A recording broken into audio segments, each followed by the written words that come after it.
We're going to tell you it's the woman who flummoxed the fairies. So once there was a woman called Fiona, and Fiona was the best person at making cakes you've ever seen. She'd make cakes for birthdays and weddings, whatever the occasion, Fiona would make it. So a day she was on her way to her friend's house when she stopped.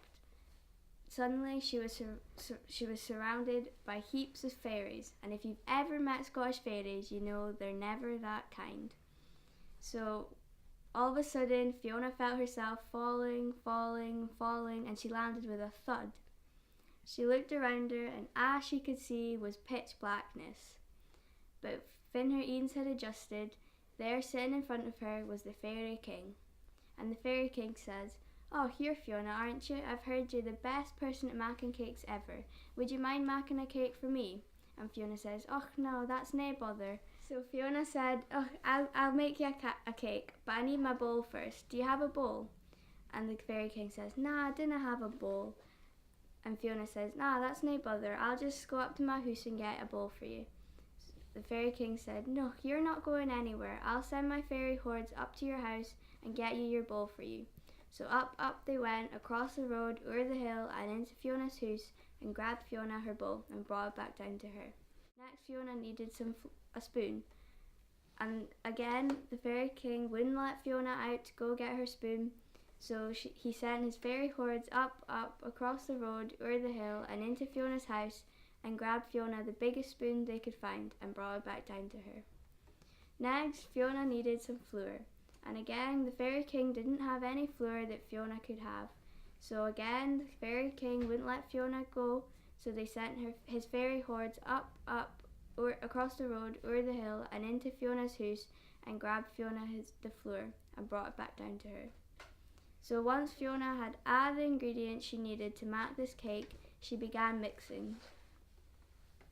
And she kept on mixing and mixing and mixing, and then she stopped. And the Fairy King said, "Why did you stop?" And she said, "Oh, because I need my dog to make a cake." And the Fairy King said, "Oh, I don't want any dog in my cake."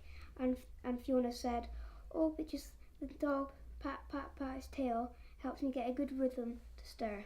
And without that rhythm, the cake won't be as good."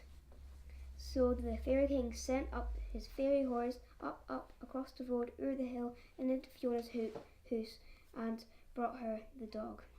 And the dog pat his tail, and Fiona stirred and stirred and stirred, and she kept on stirring for a few minutes when she stopped again.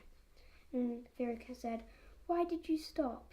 And Fiona said, "Oh, I need my cat to make a cake."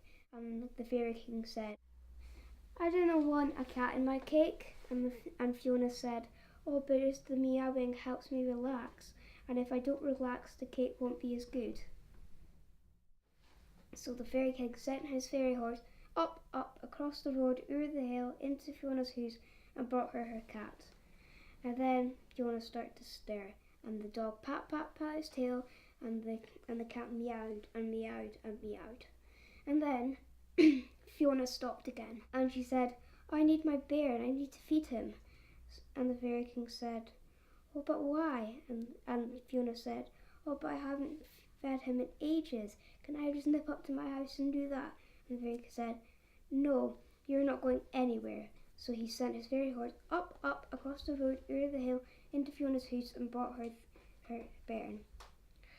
So once she had fed her bairn, she started stirring again, and then she stopped, and she stepped on the dog's tail. It started to bark, and that set off the cat, and then that set off the bairn.